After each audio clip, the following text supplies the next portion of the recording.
Hola, soy Alfonso Escámez de Pecados Veniales y en doble firma vas a poder descubrir casi todas las marcas de relojería independiente en nuestros Indie Talks. Espero que os guste.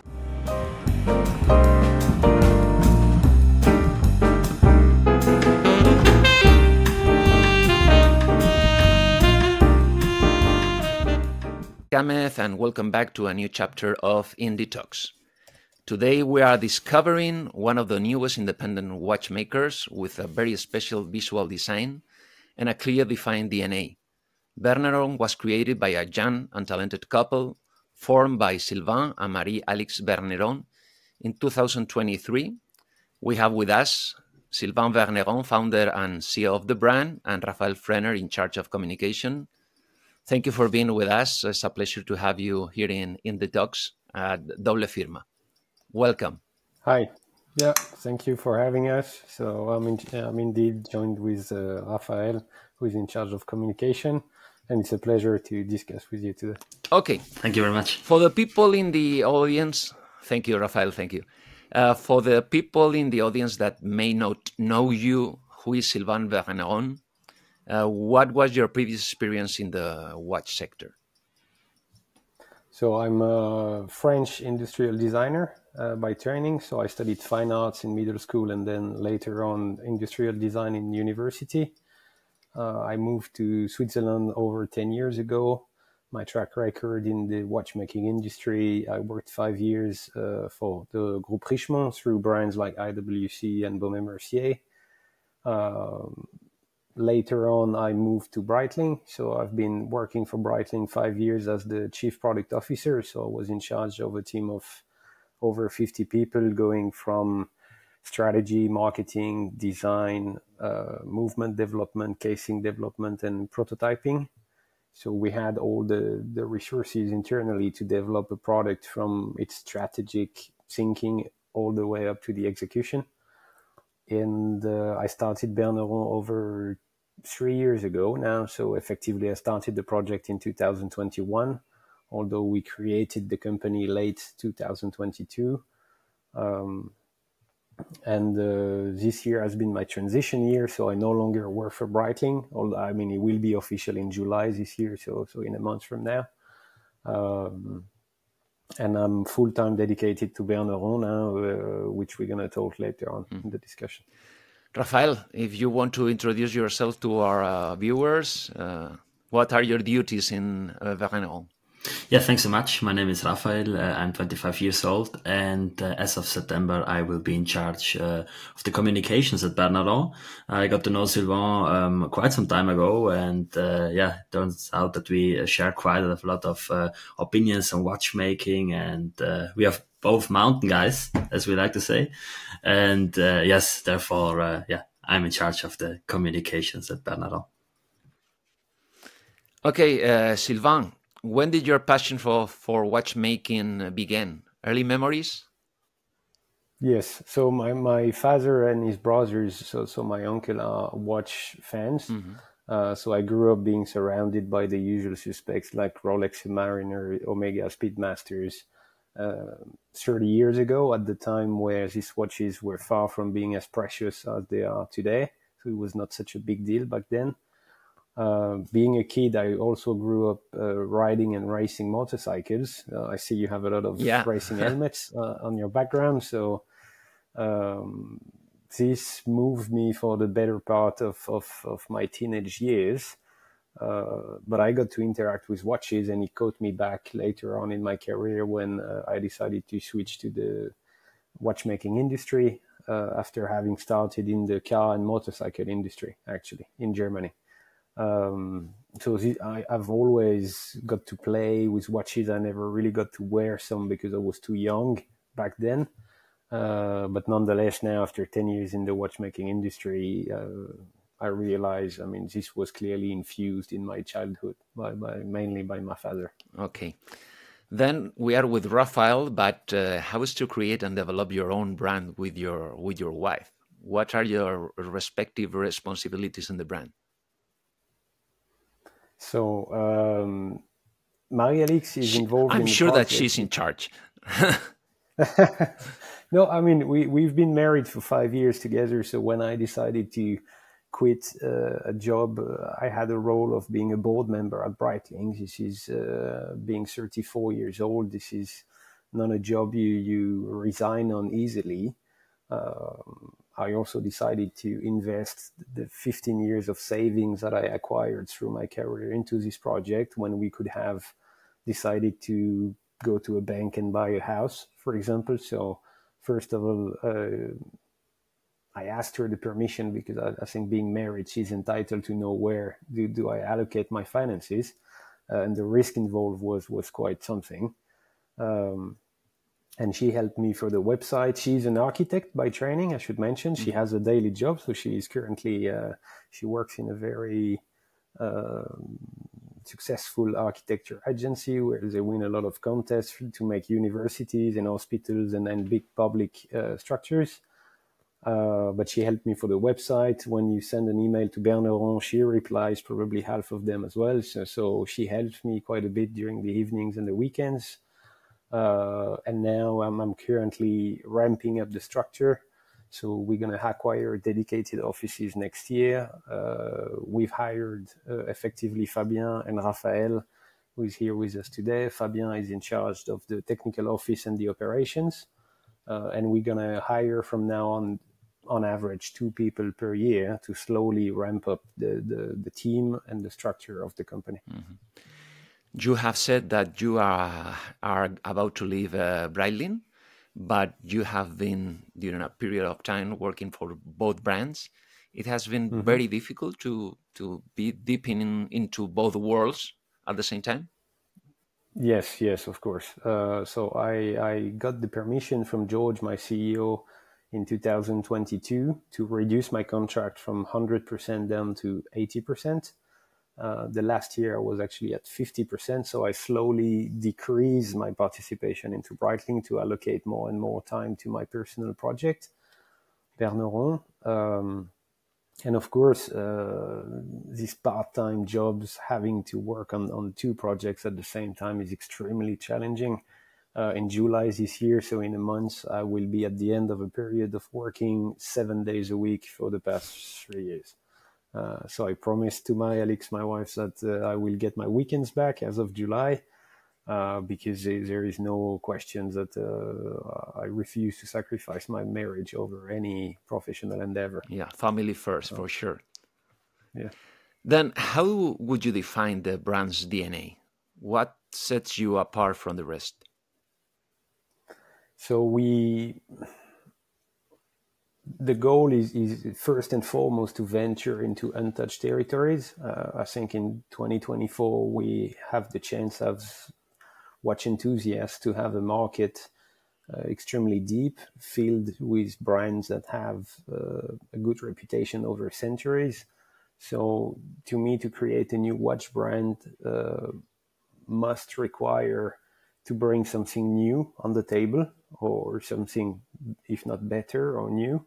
And Berneron is a strong combination of art and technique, which is my background, infused within the watchmaking community. I'm a collector myself. Raphael is a collector as well, which is why not only we connect well with collectors, but we also understand, we basically make watches the way we like them. Yeah. And because we are collectors, hopefully they talk to the collectors as well. But in a nutshell, the goal is really to bring something fresh, creatively speaking and technically speaking, which I believe we've achieved to do in our first project, which is the Mirage. Mm-hmm. How long did it take you to develop your first watch, the Mirage? In total, 3 years, because the first steps were to acquire the legal permission to do it. Working for Breitling as a chief product officer, having the legal right to do something on your own, this alone is a project. To carry on the negotiation and to convince people that there would not be any crossovers between the Breitling business and what I would be doing at Berneron. Now it seems very obvious because people have seen the product, but back then I had to convince and to promise that I would not try to steer any business away from what I was doing at Breitling.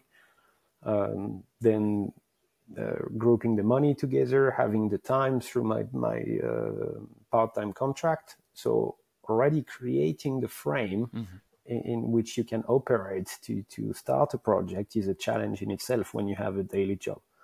And then I had to develop a movement from scratch because I had a very demanding set of settings and characteristics that I wanted to put in the movement, which meant I could not start from an existing movement. So we built an entire new movement bespoke for the Mirage, which requires 24 months of development. So, and then the casing development, making the 3D plans, making the prototyping, the homologation. Overall, it took 3 years, basically, from early 22 until October 23, when we actually launched or revealed the Mirage, and we're gonna deliver the first pieces in a month now, in August. Why the name of Mirage, and what are the influences behind the design of this first creation? So the name of the Mirage came during the process, because many times I had to struggle quite a bit with suppliers to convince them to venture into this kind of projects. One thing has to be said: suppliers have limited resources. Usually the good suppliers, their order book is full, so they have when they are very cautious when they take a new client, and you have to convince them. And my project is by definition very risky for two reasons. First, it's unconventional components, so you have to set a complete new manufacturing procedure just for us. It's small quantities, and it's precious metal, because the Mirage is a full gold construction. So these three conditions combined means that it is a very challenging project for suppliers, which is why it took me a tremendous effort to convince them that it was worth doing. So we work with small suppliers only in Switzerland, in the canton of Neuchâtel and the Jura, because we also want to support the local economy. This is one of the values of the business we want to create. And the name Mirage slowly appeared because at multiple times in the project, I thought it would never happen. It took really a lot of patience and energy and multiple tries to make this watch become a reality. And during the struggle, we kept joking about it and said, my God, this watch is a mirage because it will never happen. And it might just be a dream in my head. And if we can't make it, it will stay a mirage. And at the end, we decided to call it a mirage. So it relates to me and to the team, because for us, it's the struggle we put into it to make it happen. And from an aesthetic perspective, when you see a gold watch with this lack of symmetry and everything, it sort of also illustrates the poetic aspect of a mirage in a desert. So this is the double meaning you can find in this name. Okay, the Mirage has come true. And why an asymmetrical case, a symmetrical watch, and also the caliber? What is the size of the case? So the case size of the Mirage, because it's not a round watch, you have two dimensions. So in width it's 34 millimeter, and in height or in length, I should say, it's 38 millimeter. So it wears like a 36 millimeter round watch on the wrist, sort of, and the total thickness is 7 millimeters, including the glass, and the metal band is 4.9 millimeters. So we are in the lower echelon, I would say, of slim precious metal dress watches. What caliber are you using? Because you are one of the few using gold calibers in your watches. What made you make this specific choice? So the whole idea of the Mirage, creatively speaking, during my career, I developed a lot of new movements, and I always had to sacrifice. Either you want a slim caliber and you have to sacrifice chronometry, power reserve, and performance in general, because you lose the thickness you need to have that performance. Or either you want a very reliable and performant movement, and you grow in thickness and you sacrifice the proportion of the watch. So the first goal of making a new movement, I was trying to balance, and I should not say solve because you never solve that dilemma, but I wanted to balance it to my liking. So I started from a blank piece of paper to draw a train of gears. I wanted a large 3 days power reserve barrel. So I placed that. I determined the size it would require. I wanted a large balance wheel as well, which offers good and stable chronometry. And I wanted a direct small second on the dial, like a pocket watch. So I drew this set of gears, and I let each wheel and each pinion take the optimal space it would need in order to perform the way I wanted. And I ended up with this very asymmetric set of gears together. And I had two options. Either I would put it in a round movement and the watch would have been 44, 45 millimeters, which is when the idea of, to keep the movement compact, the idea of going tightly around the gears appeared, and which is, so breaking away from the circle allows us to have a thin and technically performant movement, which is where the approach all of a sudden is very new, to my knowledge, except maybe Grebel Forcé with their inclined tourbillon, where they have an excroissance in the case to fit the tourbillon cage. That's probably the closest example I know of this way of thinking, where you do not dictate the shape of the components within a circle, but you let the mechanics go free. Mm-hmm. So this is where the Mirage is very different from any other shaped watch, because, for example, if you take a Cartier Crash, Rupert Emerson drew the shape of the case first, and the poor watchmaker had to compose with whatever space was left inside, and you end up with a very tiny movement in the middle with no power reserve, no finishing, closed case back, which is why most of these shaped cases are often mocked in collectors' communities, being called fashion watches, mm-hmm. because they have a lot of allure, but they lack a bit of watchmaking substance. In the case of the Mirage, I really wanted to bridge the gap between shaped pieces and good watchmaking substance, with which we are not only happy but also proud to offer. Mm-hmm. In my opinion, it's as we speak the only shaped watch which offers such a strong watchmaking substance while having the character of a shaped watch. Then we can consider that the caliber has affected more to the case and the dial than the case and the dial to the caliber, no? That's right? Yes, precisely. The entire dial and the shape of the case is actually drawn around the movement, which is why at the end the proposition we bring on the table is very different, because we reversed. So, and in my opinion, as a designer, good design is form following function. And the Mirage really works into that claim, because we started from the movement. The movement took the space it needed to be optimal in terms of technique. And then as a designer, I had to compose with these technical requirements to draw the case around it, which was a big challenge. Because in shaped watches, the struggle you have is you can keep drawing endlessly. And so I did a lot of reading. I read multiple books on asymmetry, quickly find out that the Fibonacci sequence was a mathematical formula that regulates, or seems to regulate, the way trees grow and flowers develop. And I used actually the Fibonacci sequence to draw the case, and that helped me sort of philosophically framing the creative work into some sort of pattern.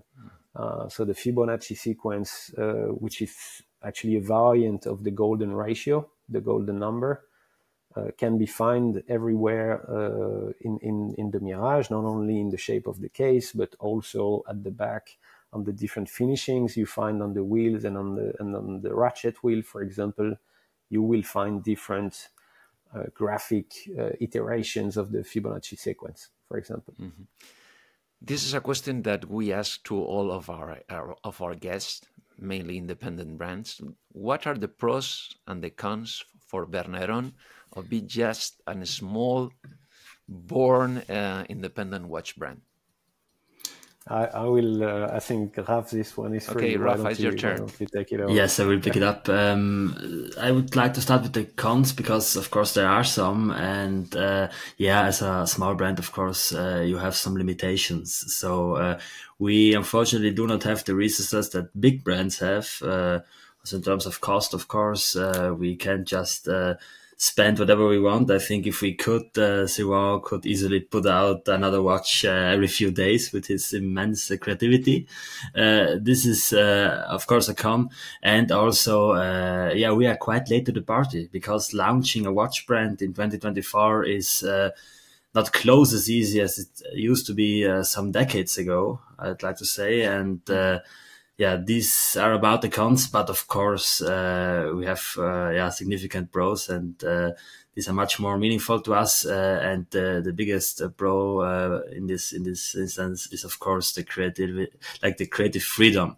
So we do not have any shareholders, and that means that we can do whatever we want. So there is no one telling us that we should do some, let's say, Tiffany blue dials or whatever, or integrated bracelets for now. And we have the complete creative freedom, and we can do whatever we want without feeling the need to please some shareholders in the background.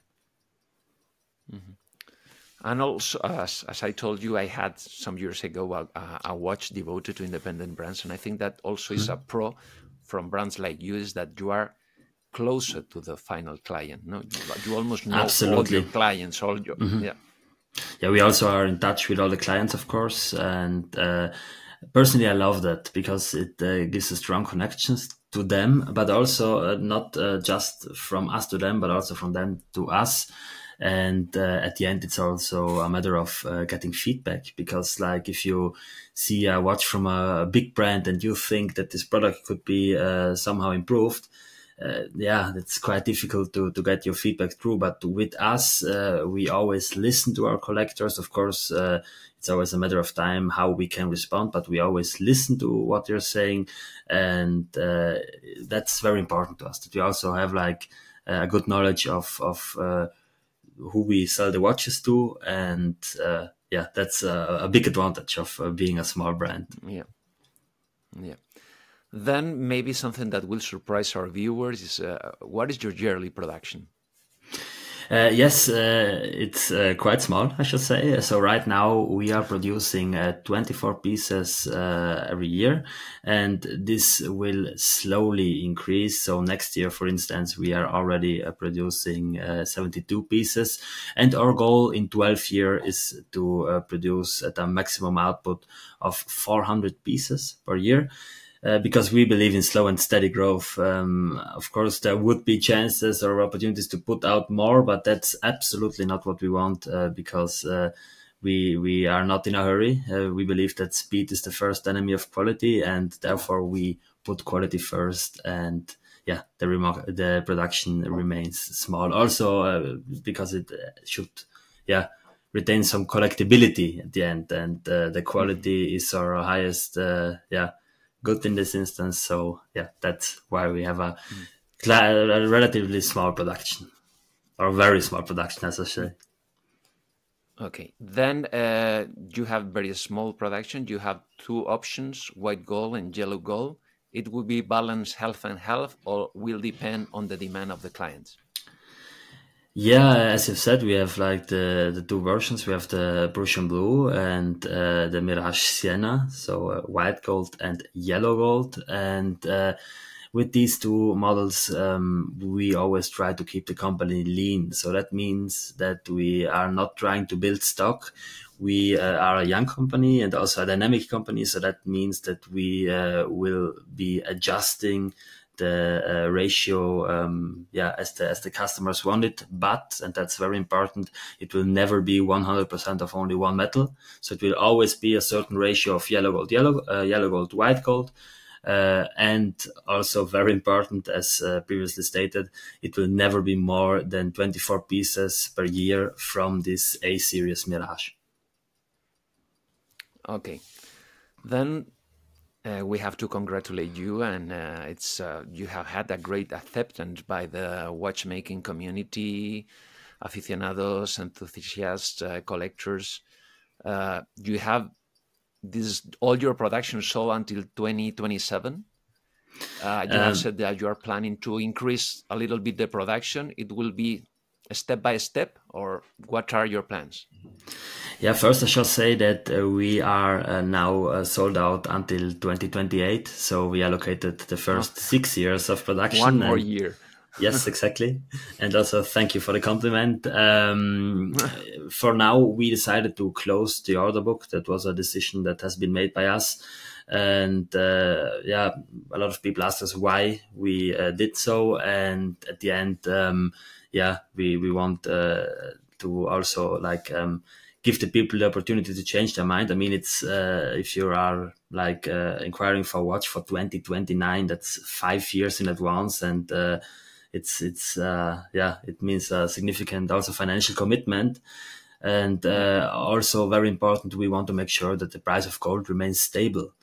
So of course, millions of turnover left on the table, but that's not a problem for us, because our main objectives are to really retain the highest quality we can, also to retain a good collectability and a reasonable production. So that's why we do it like this, and we are not considering to increase the production. What I meant before is the new watch that will be released in Q4 this year, and this watch will then be the additional production. But the A-series Mirage will never be produced in more than 24 pieces per annum.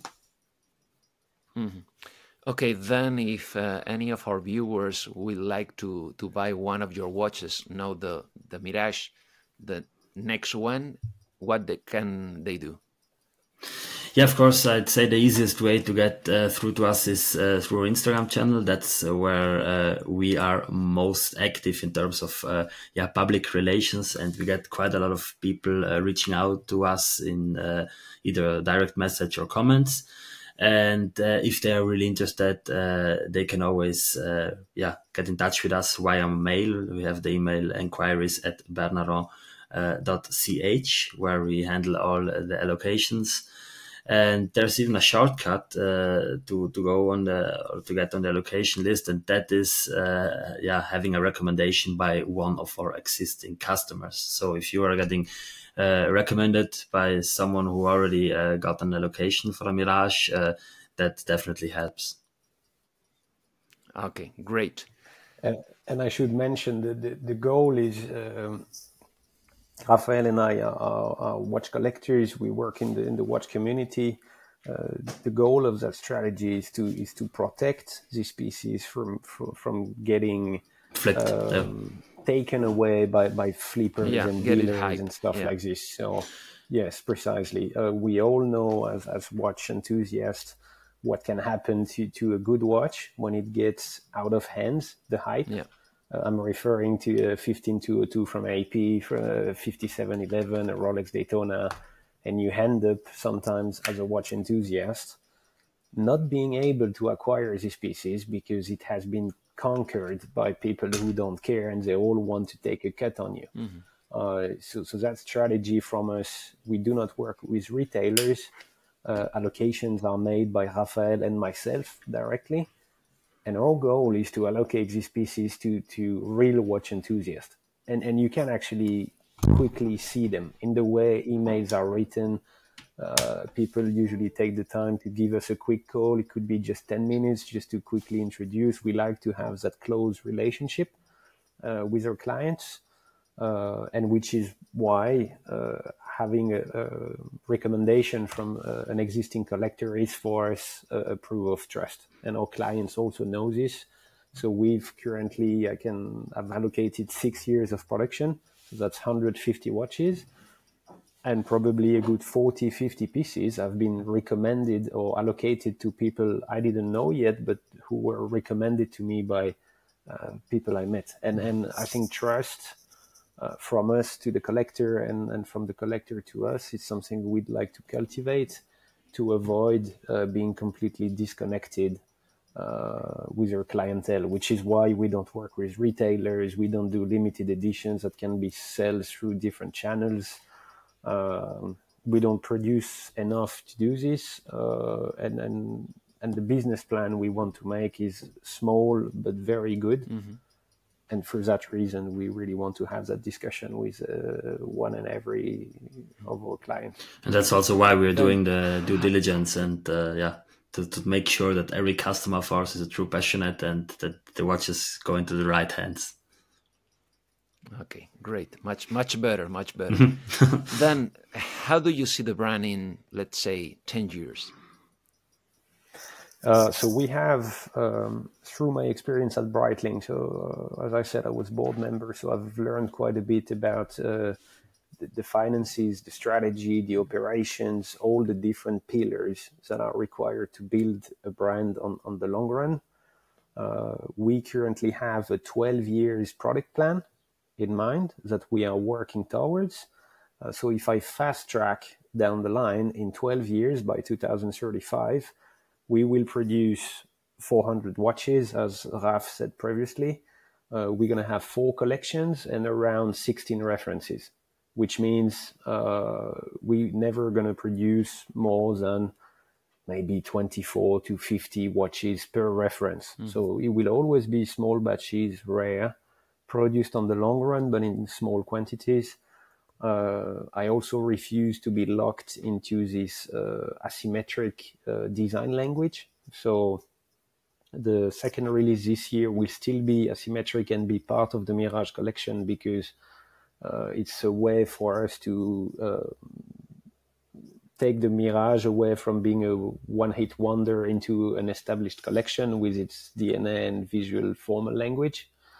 But our launch in the third year will be in a round case and will be your second collection, for example. So, and we've started the development of the second caliber in September last year, so almost a year already. And we started a week ago the development of the third caliber already, because as we explained early on, it takes a good 2 years minimum to come up with a new caliber. And in total, we're going to develop 9 to 10 in-house, fully bespoke calibers in the next decade. Mm-hmm. I was going to ask you about if you are going to focus more in the Mirage type watches, but you have already answered the question. But what about the calibers? You have said that you are planning to do different shapes, but are you planning to introduce more complications? You have these 2 hands plus seconds. Yes. So the second launch in October this year will still be a minimalist dress watch in the Mirage collection. We can actually break the news. It's going to be a 34 millimeter size, so a smaller size, which is even more unisex than a 38. We really want to be a modern avant-garde brand, and I think small sizes, a 34 millimeter watch to me is sexy on a woman because it's a bit oversized, and it's extremely chic and gentleman-like on a guy because it really reveals what I call the king energy. When you're a man and you wear a small watch, it's the typical Muhammad Ali move. You know, we have this famous picture of Muhammad Ali wearing a very small Cartier tank, which I find extremely modern and charismatic. So we want to venture into this. But the third launch will be extremely technically ambitious triple calendar or complete calendar. So we definitely going to venture into complications. I had that idea for 5-6 years already, but in order to build a business, intentionally, I wanted to start with a 3-hand time-only watch because it allows us to display some sort of brand DNA and flavor, not hiding behind a technical superlative. And in terms of cash, I also wanted, the more complex is a movement, the more expensive it gets, the more demanding is the homologation process. In this case, we'll have multiple rotating big parts in this movement. So we're going to have an even longer homologating process, which requires more cash, and which is why we waited a couple of years before we could venture into these more complex movements. Mm-hmm.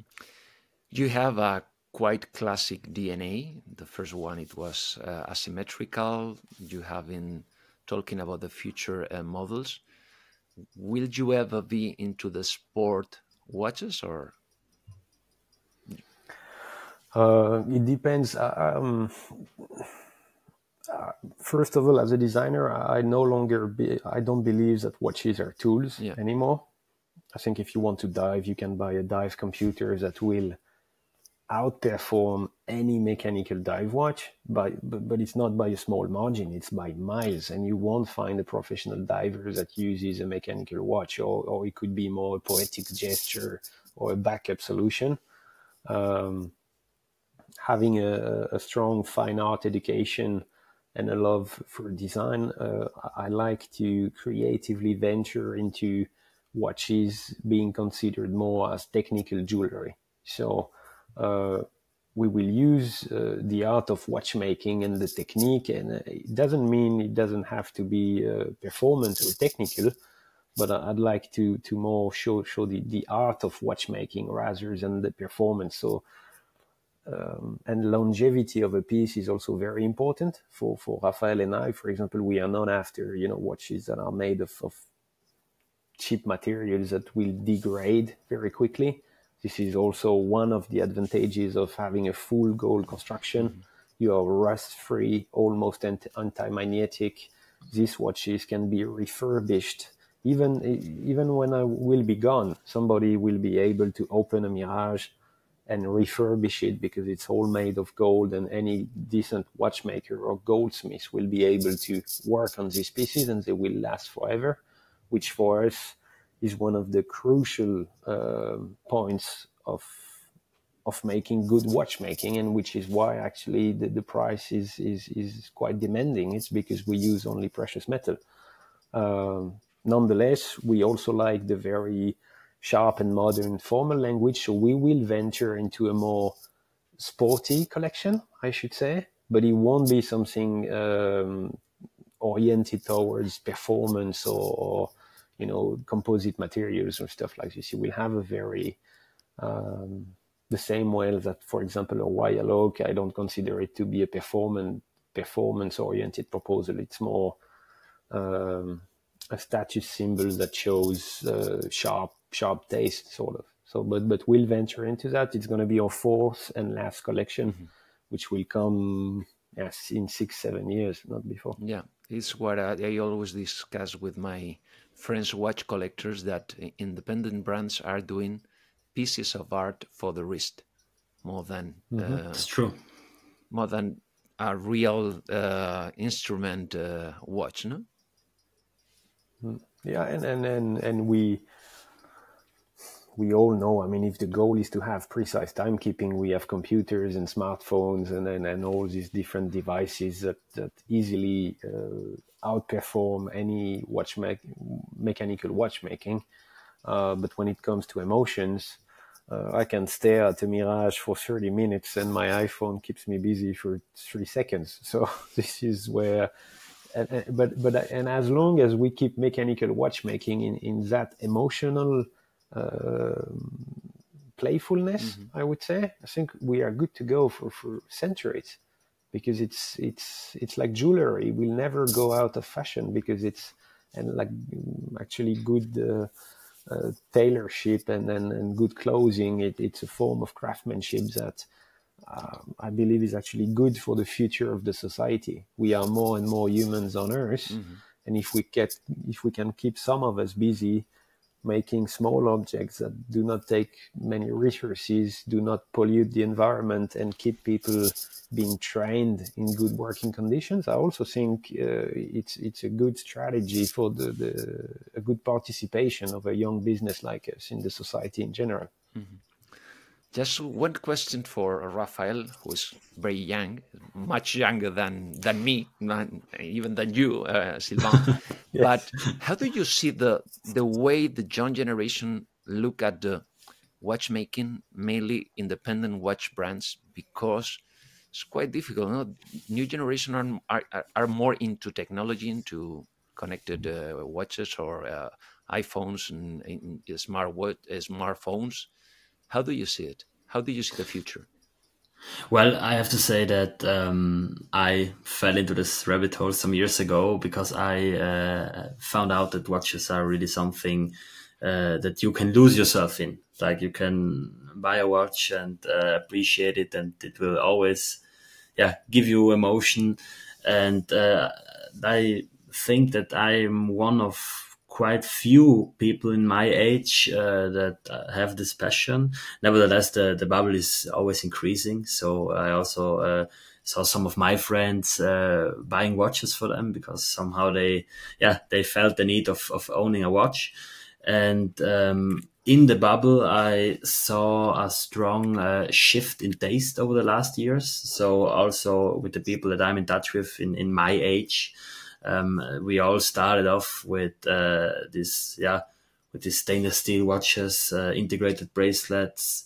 For instance, my first ever watch, my first ever quality watch that I saved up for was a Cartier Santos. I'm coincidentally also wearing it right now. So this is where my taste started, and it really developed in a completely different direction. People and I myself also, we are like always rooting for individualism. So we want to wear something that nobody else in the room is wearing. It's not the GMT Master anymore, but it's more like the vintage 1970s Pierre Cardin for Jaeger LeCoultre or something like this. And dress watches are making a huge comeback. But at the end, I always say I don't want to care. I also don't care about trends because I like to wear what I personally like. So I don't have to have the social proof of other collectors to think something is nice. And that's also why these special watches have such a bright future, because people are eager and also ready to open up and to also risk something, because when you're going away from your Omega Speedmaster, you're risking something because you're wearing a watch that people might ask you, oh, isn't this a woman's watch? Oh, why is it so strange looking, and why is it so small, why is it so big? And therefore the taste is evolving, and young people are eager to risk and eager to also explore new things. Mm-hmm. Then can you tell us what is the price of your actual model? Sure. The current price of the Mirage is, or I should rather say was, 55,000 Swiss francs, excluding VAT. Why did I say was? Because as said, the order book is closed for now. We are currently planning to reopen it in 2026, but that's not confirmed yet. And the price might also involve, just because the gold might continue its rise. So, of course, we have to adapt. Mm-hmm. Okay, then how would you convince a watch fan that you should invest 55,000 Swiss francs plus taxes in a watch in a more traditional brand? What would be your angle to choose your brand? Well, that's luckily something that I have done quite sometimes in the last months, because I'm personally also a big fan, of course. And I think that the Mirage is a very unique proposal. And frankly, I do not see any alternatives, because the Mirage is targeted towards these collectors who have a deep understanding of art and also technique.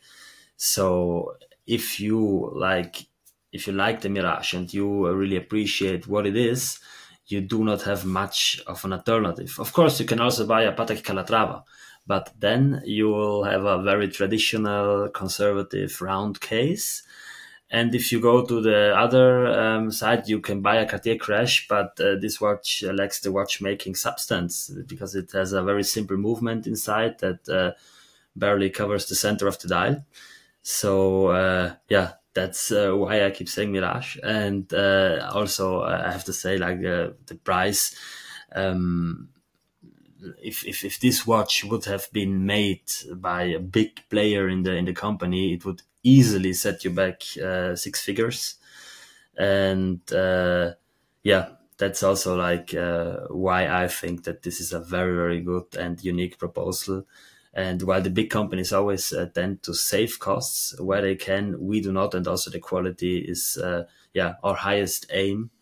And therefore, I'm ready to discuss with everyone who needs to be convinced.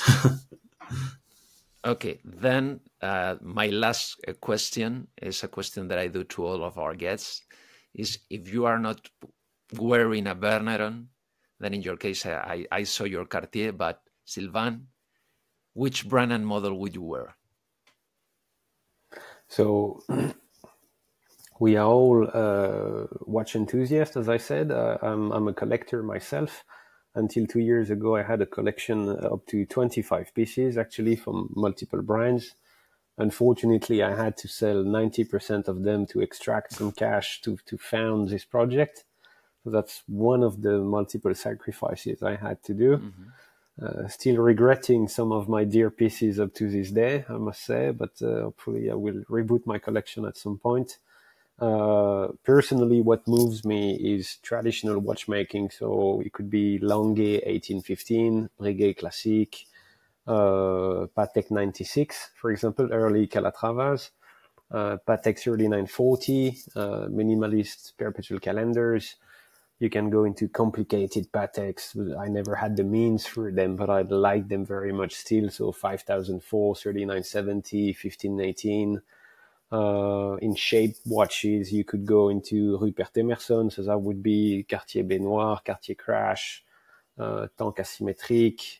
You could go to Gilbert Albert, so all the shaped Pateks, the Ricochet, I don't have the references in mind at the minute, but 34, all the shapes. Yeah, precisely. From Patek. So this is what moves me. My wife, Marie-Alix, gave me the immense privilege to offer me a 5196, so one of the, I would say, early 2000s Calatravas when we got engaged. So I have this watch engraved with her name on the back. This will never move out of the collection unless we have to sleep under a bridge or something. But yes, so we are, we live and we breathe watchmaking, like Raphael and I, when we have business meetings, we often drift into watchmaking discussions. Like, did you see that release? What do you think of that? And we end up like nerding out. So yes, and frankly, at the end, I should say, I know that the Mirage is a demanding price. It's because it's full gold, small quantities. If I could have made it cheaper, I would have. But I also have responsibilities towards the team. We want to have a stable business. We also need to create after-sales stock, for example, so that if watches come back to us, we need to be able to fix them. All these things represent some costs that we have to integrate to make sure we offer a good service down the line. And this is crucial for me to build slowly the reputation of the brand, a good team, to ramp up the production slowly, because I think what grows too fast falls down immediately. If you take a comparison, if you take a bamboo, for example, it grows 1 meter per day, and the next winter it's dead. Now, if you take a mélèze, for example, which is one of these very strong trees we have here in the Swiss Jura, they grow very slow because they grow in the rocks and they have a tough winter every year. When I'm telling you, when they have 40 meters high, no wind, no rain, no snow, nothing can take them down. So this is, the comparison I give to the team very often. This is what we have to do. And rushing is very tempting. We had offers, I won't give names, but we had collectors, Rafael knows this, who offered us crazy amount of money to make unique pieces, to buy a small batch of limited editions. We had retailers extremely enthusiastic to give us millions to give them our watches. Yeah.